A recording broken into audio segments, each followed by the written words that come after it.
Hey friends, if you encounter the net ERR CERT authority invalid error, then please watch this video. I will guide you through the resolutions. Now see, if you get it for a website that does not have HTTPS, it's very obvious that you will get it. There's no resolution for it. You will have to choose the option to move further despite taking the risk, and I don't advise that. But other than this, if that is not the case, then click on these three dots at the top right corner, select history, click on the bin symbol, change the time range to all time and select clear now. Then click on these three dots here, select help and feedback and about Microsoft Edge, or if it's Chrome then select about Chrome. Basically update your browser to the latest version. Lastly, sync the date and time. So right click on the start button, select settings from the menu, go to the time and language tab, select date and time.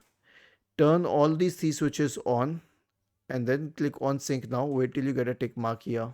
Once you get that, the time has been synced and now you will be able to connect to the website. Most probability. Was this helpful? If yes, then please subscribe to the channel.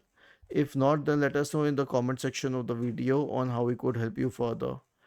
Thank you for watching this video and have a nice day.